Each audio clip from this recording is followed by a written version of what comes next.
Hello बच्चों, let's start this question. So this question says, which of the following graphs shows the motion of an object with positive velocity? इनमें से कौन सा ऐसा graph है जो हमें क्या दिखा रहा है? मोशन ऑफ ऑब्जेक्ट दिखाता है विथ पॉजिटिव वेलोसिटी हमें शो करता है। तो देखिए बच्चों, इस क्वेश्चन का जो आपका की कॉन्सेप्ट है, इस क्वेश्चन का की कॉन्सेप्ट आप लिख सकते हैं कि यहाँ पर हमें क्या फाइंड आउट करना है, ग्राफ से पता करना है हमें एक्स टी ग्राफ प्लॉट है और हमें वेलोसिटी डिफाइन करनी है। ठीक है, तो देखिए बच्चों, इस क्वेश्चन का जो आपका की कॉन्सेप्ट हो जाएगा वो क्या हो जाएगा, वेलोसिटी। हमें यहाँ पर वेलोसिटी कैलकुलेट करनी है। ठीक है, तो देखिए अब हम इस क्वेश्चन को आगे प्रोसीड करते हैं। ठीक है, तो देखिए वेलोसिटी क्या होगी, हमें यहाँ पर पोजीशन टाइम ग्राफ गिवन है। हम देखते हैं कि वेलोसिटी को क्या हम डिफाइन कर सकते हैं।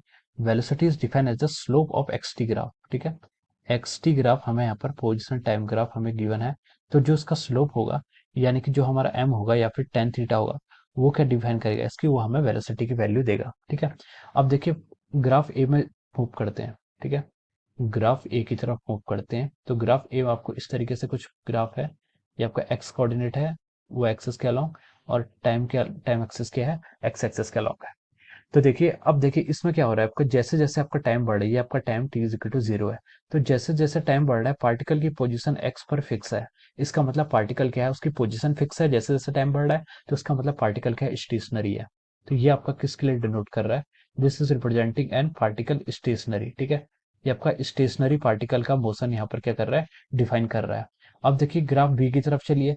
ग्राफ बी में हमारा ग्राफ किस टाइप का है, ग्राफ बी का अगर आप प्लॉट करें तो आपका क्या है, टाइम का पोजीशन और टाइम का जो हमारा यहाँ पर ग्राफ है। देखिए अब देखिए बी में हमारा इस तरीके से ग्राफ आपका ऊपर को जा रहा है। ठीक है, तो इसका मतलब है कि देखिए आपका जो स्लोप है यहाँ पर जो आपका स्लोप है थीटा, ये क्या आ रहा है, पॉजिटिव आ रहा है। स्लोप पॉजिटिव आ रहा है। देखिए dx बाई dt क्या होगी, इसकी वेलोसिटी होगी।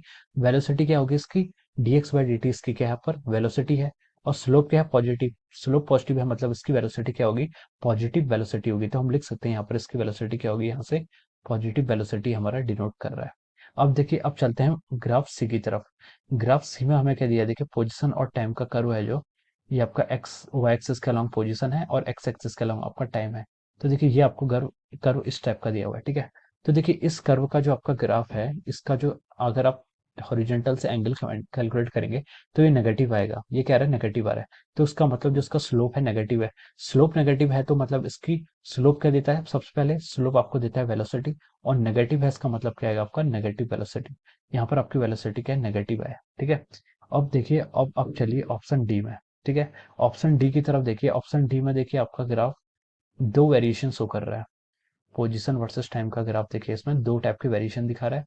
एक वेरिएशन आपका ऐसे है, फिर ऐसे है। ठीक है, तो देखिए यहाँ से इस पॉइंट को मान लीजिए ए बोल दीजिए, इस पॉइंट को बी बोल दीजिए, इस पॉइंट को सी बोल दीजिए। सो ए से बी तक का तो इसका ये क्या है, नेगेटिव वेलोसिटी है। यहाँ पर क्या है, आपकी नेगेटिव वेलोसिटी है। और यहाँ से यहाँ तक क्या है, पार्टिकल आपका रेस्ट पर हो गया। ठीक है, तो ए से बी तक वो नेगेटिव वेलोसिटी से है और बी पर आके वो रेस्ट पर हो गया। तो ये अब देखिए क्वेश्चन में उसने क्या पूछा था कि मोशन, हम कौन सा ग्राफ क्या कर रहा है, shows the motion of an object with positive velocity। तो पॉजिटिव वेलोसिटी से आपका कौन सा ग्राफ शो कर रहा है, ग्राफ बी शो कर रहा है। ये ग्राफ आपका शो कर रहा था। ठीक है, पॉजिटिव वेलोसिटी का। ठीक है, ये आपका यूनिफॉर्म मोशन है वैसे, और ये पॉजिटिव वेलोसिटी आपको डिफाइन कर रहा है। तो हम बोल सकते हैं कि ऑप्शन बी इज करेक्ट।